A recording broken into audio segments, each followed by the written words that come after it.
Friends అందరికీ నమస్కారం. నేను మీ జీవి సుందర్.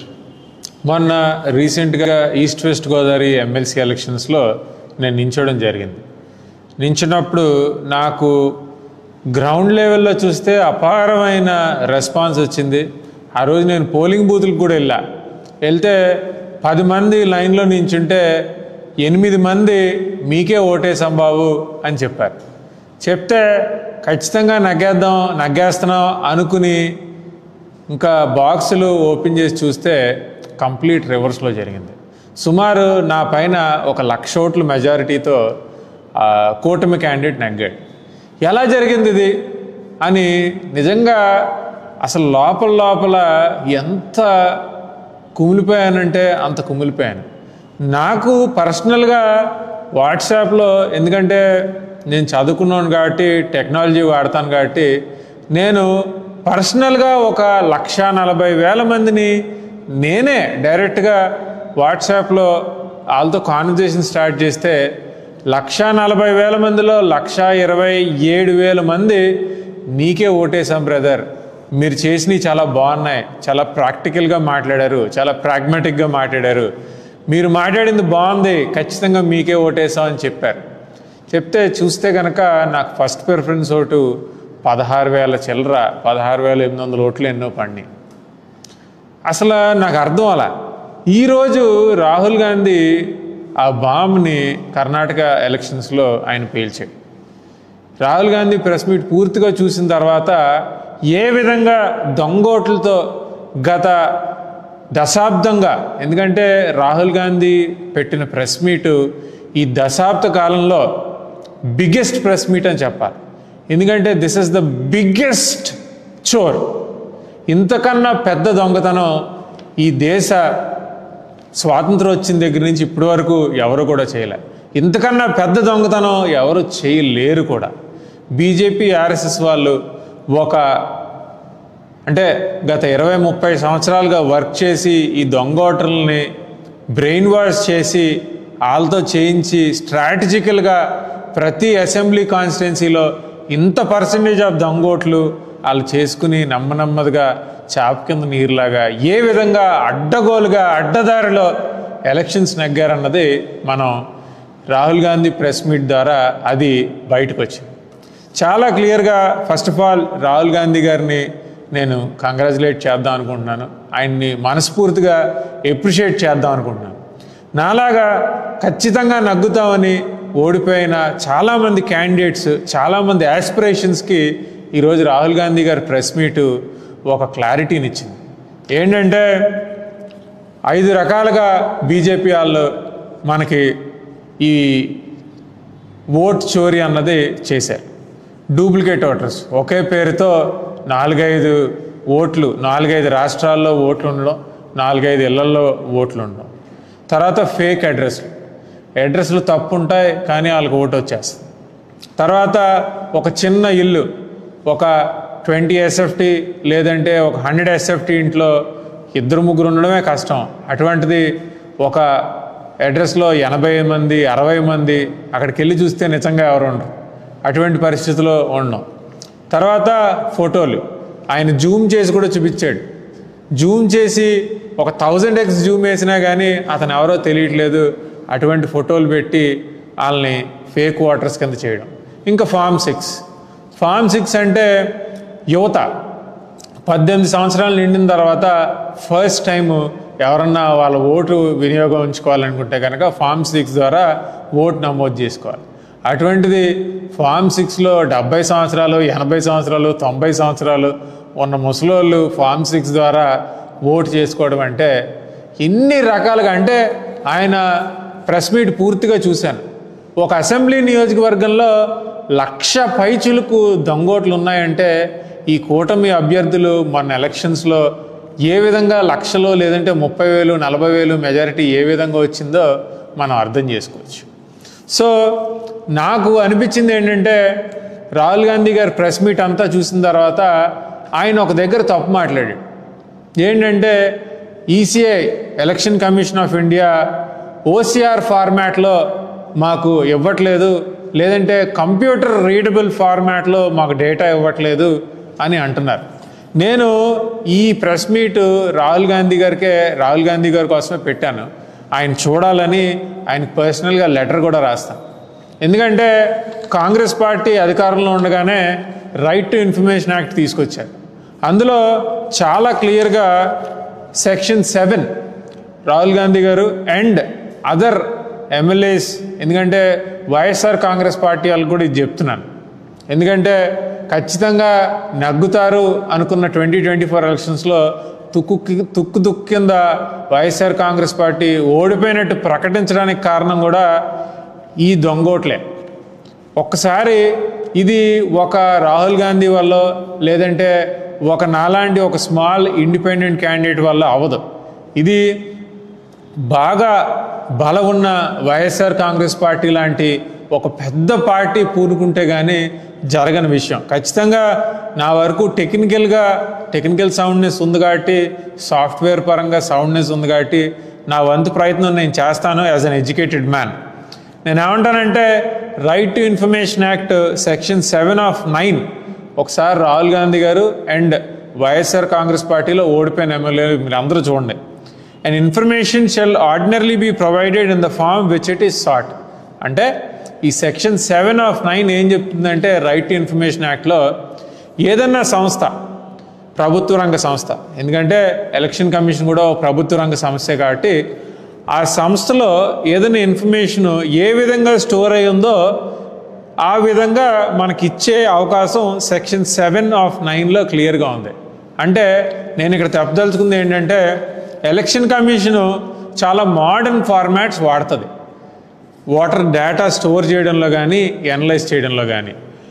ఎలక్షన్ కమిషన్ వెబ్సైట్కి నేను వెళ్ళి చూశాను, వాళ్ళు ERMS, ఎన్కోర్ అని 2 రకాల సాఫ్ట్వేర్స్ ఓటర్ డేటా అనలైజ్ చేయడానికి కానీ, పోలింగ్ బూత్ వైజ్ అనాలిసిస్ చేయడంలో కానీ, రిజల్ట్స్ డిక్లేర్ చేయడంలో కానీ వాడతారు. సో ఇది వాడుతున్నారు అంటే మెషిన్ రీడబుల్ ఫార్మాట్లో ఖచ్చితంగా ఎలక్షన్ కమిషన్ ఆఫ్ ఇండియా దగ్గర ఈ డేటా ఉంటుంది.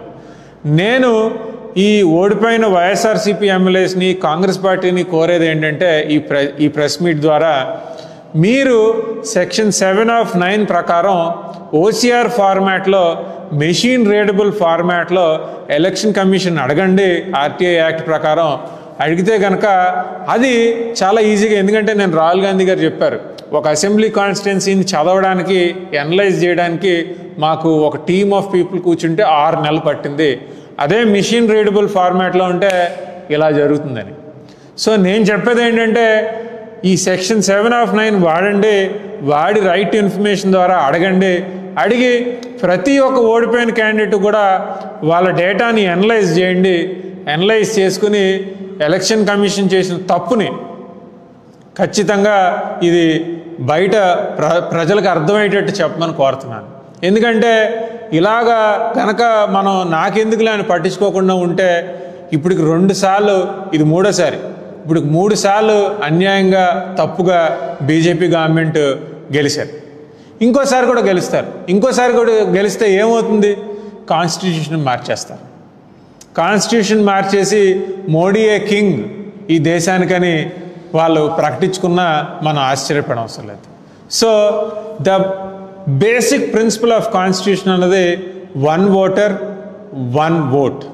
కాబట్టి ఒక ఓటర్కి 1 ఓటే ఉండాలి, ఒక ఓటర్ 1 ఓటే వేయాలన్నది బేసిక్స్ ఆఫ్ ద కాన్స్టిట్యూషన్. కాబట్టి దాన్ని దెబ్బతీయడానికి ఈ విధమైన తప్పుడు పనులు బీజేపీ లేదంటే కూటమి ప్రభుత్వం చేస్తుంది. కాబట్టి ఖచ్చితంగా దీన్ని అడ్డుకునే పరిస్థితి ఏ విధంగా చెప్పాలో కూడా ఇప్పుడు చెప్పాను. కాబట్టి ప్రతి ఓడిపోయిన ఎమ్మెల్యే, ఎస్పెషల్లీ జగన్ గారు, వైఎస్ఆర్ కాంగ్రెస్ పార్టీ వాళ్ళు, తర్వాత కాంగ్రెస్ పార్టీ వాళ్ళు, ఓడిపోయిన ప్రతి ఎమ్మెల్యే కూడా ఒకసారి రైట్ టు ఇన్ఫర్మేషన్ యాక్ట్ పెట్టండి. OCR ఫార్మాట్లో ఎలక్షన్ కమిషన్ డేటా అడగండి, కోర్టులు వేయండి. ఖచ్చితంగా దీని మీద ఒక రిజల్ట్, ఒక పబ్లిక్ ఒపీనియన్ తీసుకొచ్చి ప్రజలను ఎడ్యుకేట్ చేసి కోర్టుల ద్వారా election fair and transparent election జరిగేటట్టు మనం చేద్దాం. Thank you. ఇంకొకటి ఏంటంటే ఈ మధ్యన ఓట్ ఫర్ డెమోక్రసీ అని చెప్పి ఒక ఆర్గనైజేషను క్లియర్గా ఓటర్స్ డేటా రిలీజ్ చేసింది. అందులో 12.54% 6 o'clock దాటిన తర్వాత 12.54% ఓట్స్ యాడ్ అయినాయి ఓటింగ్ డేటాకి ఆంధ్రప్రదేశ్లో అని చెప్పింది. నేను ఆ డేటా అంతా చూసి దాన్ని చదివితే నేషనల్ యావరేజ్ అంటే దేశవ్యాప్తంగానే ఆఫ్టర్ 3 to 6% అంటే మినిమం 3%, మ్యాక్సిమం 6% ఉంటే ఓన్లీ ఆంధ్రప్రదేశ్లో 12.56%. మనం వైఎస్ఆర్ కాంగ్రెస్ పార్టీ ఓడిపోయిందే 11% ఓట్స్తో, అంటే వాళ్ళకన్నా వీళ్ళకి వచ్చింది. అందుకనే వీళ్ళు 12.54% యాడ్ చేసుకున్నారు. లేదంటే ఖచ్చితంగా వైఎస్ఆర్ కాంగ్రెస్ పార్టీ కొట్టేద్దును లాస్ట్ ఎలక్షన్. కాబట్టి ఇది మోసపూరితంగా వాళ్ళు నగ్గారని నేను ఖచ్చితంగా నమ్ముతున్నాను. మీరు కూడా నమ్మితే కనుక ఖచ్చితంగా నేను చెప్పిన ఆర్టీఐ అప్లికేషన్ ద్వారా ఈ ఓటర్ డేటాని అనలైజ్ చేసి వైఎస్ఆర్ కాంగ్రెస్ పార్టీ వాళ్ళని, ఎందుకంటే ఎలక్షన్ అయిపోయింది కదా అని కుదురుకుంటే కాదు, ఖచ్చితంగా ఓటర్ మ్యాండేట్ దొంగతనం జరిగింది కాబట్టి దాని మీద పోరాడాలని వైఎస్ఆర్ కాంగ్రెస్ పార్టీని ఈ ప్రెస్ మీట్ ద్వారా కోరుతున్నాను. సుందర్ గారు, ఎలక్షన్ అయిపోయి ఆల్రెడీ 1 year అవుతుంది కదా, ఇప్పుడు ఇదంతా ఎందుకు? ఇదంతా ఎందుకంటారు ఏంటండి? ఎలక్షన్ అంటే ఏంటి? మనందరు ట్యాక్స్ డబ్బు కలెక్ట్ చేసి ప్రభుత్వంకి ఎందుకు కడుతున్నాం? నేను 27 లక్షలు ట్యాక్స్ కట్టాను లాస్ట్ ఇయర్. ఎందుకు కట్టాను? ప్రజల డబ్బు కస్టోడియన్ ఎవరు? రాష్ట్రంలో చీఫ్ మినిస్టరు, దేశంలో ప్రైమ్ మినిస్టర్. ఈ ప్రజల డబ్బు మొత్తానికి కస్టోడియన్ కింద ఇచ్చినోడు ఒక దొంగతనం చేసి, ఒక ఓటును దొంగతనం చేసి అతను గవర్నమెంట్ ఫామ్ చేశాడంటే అది ఎంతవరకు కరెక్ట్? సో ఎలక్షన్ అయిన 10 సంవత్సరాలకైనా తప్పే అవుతుంది. కాబట్టి తప్పుని ప్రశ్నించాలి, అది చాలా బేసిక్. ప్రశ్నించేవాడు లేకపోతే తప్పు చేసేవాడిదే రాజ్యం అవుతుంది. కాబట్టి ఖచ్చితంగా ప్రశ్నించాలి. సరే, ఇప్పుడు ఇదంతా చేయడం వల్ల ఎవరికి ఉపయోగం? ప్రజలకి. ఒక్కసారి తప్పు చేసిన వాడిని పట్టుకోగలిగితే, ఇప్పుడు దొంగతనం అయిపోయింది కదా అని వదిలేస్తానంటే అలాగా? దొంగతనం అయిన తర్వాత దొంగని పట్టుకుని శిక్షించాలి. అలానే మన ఓటు దొంగతనం చేసిన పార్టీని పట్టుకుని కోర్టులో నించోబెట్టి ఖచ్చితంగా వాళ్ళకి శిక్ష పడేటట్టు చేయాలి. ఇందులో నేను అడిగేది ఏంటంటే ప్రతి పార్టీని, ఎందుకంటే India is very huge, 140 crores జనాభా కాబట్టి ఇంత డేటాను అనలైజ్ చేయాలంటే ఒక ఇండివిజువల్ వాళ్ళు అవ్వదు. కాబట్టి ఖచ్చితంగా అందరినీ కలిసి రమ్మని ఈ ప్రెస్ మీట్ ద్వారా కోరుతున్నాను. అంటే 2024 ఎన్నికల్లో ఓట్ల దొంగతనం జరిగాయని మీరు నమ్ముతున్నారు? అయితే 100% నమ్ముతున్నాను. 2024 ఎలక్షన్స్లో ఖచ్చితంగా ఓటు దొంగతనం జరిగింది, క్లియర్గా మ్యాండేట్ దొంగతనం జరిగింది అని నేను పూర్తిగా నమ్ముతున్నాను. అదే రాహుల్ గాంధీ గారిని ఎలక్షన్ కమిషనర్ ఓటు తీసుకుని అడిగారు కదా, ఆయన చెప్పినవన్నీ ఆయన తీసుకున్నాడా? మీరు రాహుల్ గాంధీ గారి వీడియో ఒకసారి పూర్తిగా చూడండి. ఓకే. అక్కడ ప్రెస్ రిపోర్టర్ సేమ్ ఇదే క్వశ్చన్ అడిగాడు. ఎలక్షన్ కమిషన్ వాళ్ళు మిమ్మల్ని ఓత్ తీసుకోమంటున్నారు. ఒక పొలిటీషియన్ కెమెరా ముందు వచ్చి, అంటే మిగిలిన పొలిటీషియన్స్ గురించి సంబంధం లేదు కానీ ఓత్ తీసుకున్నాడు, ఆన్ రికార్డ్ ఓత్ తీసుకుని చెప్తున్నాడు అంటే ఇట్ ఈస్ ఆన్ రికార్డ్. నేను ఎలక్షన్ కమిషన్ ఒకటే అడుగుతున్నాను, నిజంగా రాహుల్ గాంధీ చేసిన తప్పే అయితే, రాహుల్ గాంధీ చెప్పింది అబద్ధమే అయితే, రాహుల్ గాంధీ చూపించిన డేటా తప్పు డేటా అయితే రాహుల్ గాంధీని అరెస్ట్ చేయండి. రాహుల్ గాంధీ మీద డిఫమేటరీ కేసు వేయండి. రాహుల్ గాంధీ ఇచ్చింది ఎలక్షన్ కమిషన్ డేటా, అది ఎలక్షన్ కమిషన్ కూడా ఒప్పుకుంది. అతను చెప్పిన దాంట్లో తప్పులు ఏమీ లేవు, ఇంకెందుకు ఓత్ తీసుకోవాలి? అయినా కానీ రాహుల్ గాంధీ అదే మీటింగ్లో చాలా క్లియర్గా చెప్పాడు, I'm taking oath, take this as an oath, consider this as an oath అని చెప్పాడు. సో ఎలక్షన్ కమిషన్ నిజంగా నిజాయితీగా ఉంటే కనుక, నిజంగా బీజేపీకి లేదంటే ఈ కూటమి పార్టీలకి పోతే కనుక ఖచ్చితంగా దీని మీద ఎంక్వైరీ చేయాలి. ఎంక్వైరీ చేసి ఖచ్చితంగా దొంగోట్లని అవన్నిటిని బయటికి తీసుకురావాలి. అండ్ మేము రైట్ టు ఇన్ఫర్మేషన్ యాక్ట్ కింద అడిగినప్పుడు వాళ్ళు మెషిన్ రీడబుల్ ఫార్మాట్లో, ఓసీఆర్ ఫార్మాట్లో డేటా ఇవ్వాలి. మా దగ్గర డేటా లేదనడానికి లేదు, ఇందా క్లియర్గా చెప్పాను కదా. మెషిన్ రీడబుల్ ఫార్మాట్లో ఉంటేనే ఈ యాప్స్ అన్నీ, ఎలక్షన్ కమిషన్ యాప్స్ అన్నీ పనిచేస్తాయి. వాళ్ళ దగ్గర డేటా లేదనడానికి లేదు, వాళ్ళ దగ్గర డేటా ఉంది.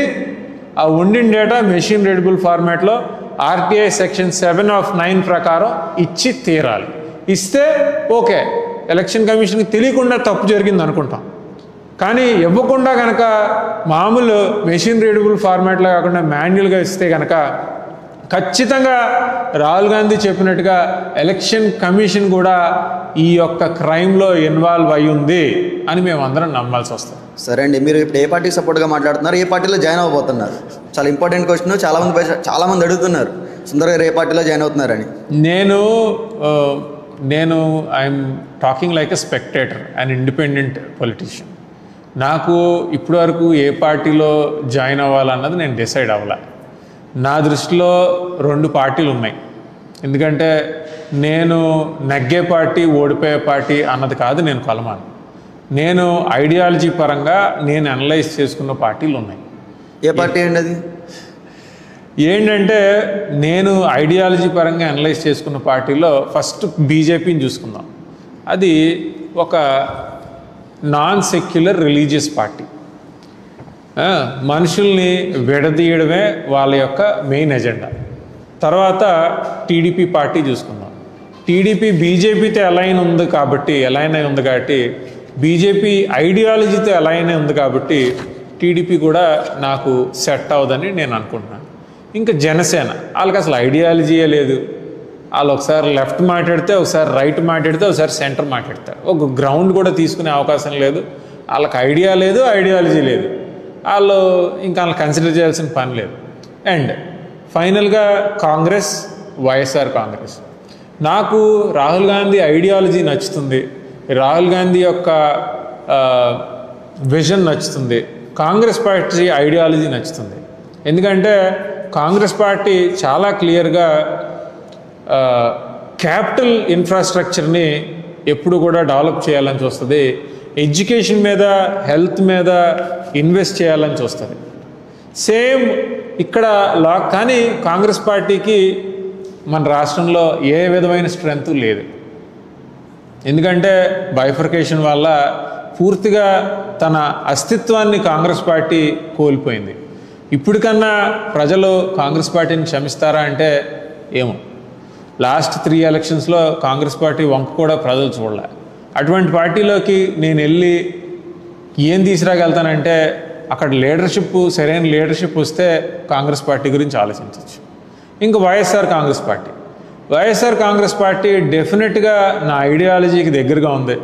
అంటే ఐడియాలజీ అంటే in terms of investing on education, English education వైపు. ఎందుకంటే మన గ్రాడ్యుయేట్ ఎమ్మెల్సీగా నేను పోటీ చేసినప్పుడు సుమారు 600 స్కూల్స్ తిరిగాను. ప్రైవేట్ స్కూల్స్ కన్నా బాగుంది, బెటర్ ఎడ్యుకేషనల్ ఇన్ఫ్రాస్ట్రక్చర్ ప్రొవైడ్ చేశారు. తర్వాత రాష్ట్ర వ్యాప్తంగా ఉన్న హాస్పిటల్స్ ఇన్ఫ్రాస్ట్రక్చర్ డెవలప్ చేయడంలో వైఎస్ఆర్ కాంగ్రెస్ పార్టీ చాలా మంచి ఇన్వెస్ట్మెంట్ చేసింది. So education, health core sectors కింద తీసుకున్నారు. తర్వాత ఇంపోర్ట్ అండ్ ఎక్స్పోర్ట్ పెంచడానికి ఆ టైంలో కూడా హయ్యెస్ట్ జిఎస్టీ కలెక్షన్స్ రావడానికి ముఖ్య కారణం మన ఆంధ్రప్రదేశ్కు ఉన్న కోస్టల్ లైన్ వాడుకుని పోర్ట్స్ ఇంప్రూవ్ చేయడం. ఆ పోర్ట్స్ ఇంప్రూవ్ చేయడం ద్వారా మన ఇంపోర్ట్ ఎక్స్పోర్ట్ మార్కెట్ పెరిగింది. సో ఈ 3 వైఎస్ఆర్ కాంగ్రెస్ పార్టీ ఆలోచన విధానానికి నాకు దగ్గరగా ఉండే పాయింట్స్. కానీ కొన్ని పాయింట్స్ కూడా ఉన్నాయి which I don't agree with YSR Congress party. As on date నాకేంటంటే ఏ పార్టీలో జాయిన్ అవుతావు అని అడిగిన దానికైతే నాకున్న 2 చాయిసెస్, ఒకటి కాంగ్రెస్ పార్టీ, ఇంకోటి వైఎస్ఆర్ కాంగ్రెస్ పార్టీ. ఖచ్చితంగా ఈ 2 పార్టీలో ఏదో పార్టీలో జాయిన్ అవుతాను. త్వరలో డిసైడ్ అవుతాను. ఎందుకంటే ఎలక్షన్కి వెళ్ళేటప్పుడు, జనరల్ ఎలక్షన్స్కి వెళ్ళేటప్పటికి ప్రజలు క్యాండిడేట్ని ఒక 2-3% చూస్తారు, కానీ మెజారిటీ ప్రజలు పార్టీని చూసి ఓటేస్తారు. మొన్న గ్రాడ్యుయేట్ ఎమ్మెల్సీ ఎలక్షన్స్ కంటే నన్ను చూసి ఓట్లేశారు. జనరల్ ఎలక్షన్స్ ఆ పరిస్థితి ఉండదు కాబట్టి డెఫినెట్గా నా సర్వీసెస్ ఏ పార్టీ ఎక్కువ వాడుకుంటుంది, ఏ పార్టీకి నేను ఉపయోగపడతానో, ఏ పార్టీ నా ఐడియాలజీకి దగ్గరగా ఉందని అనిపిస్తే ఆ పార్టీలో జాయిన్ అవుతాను.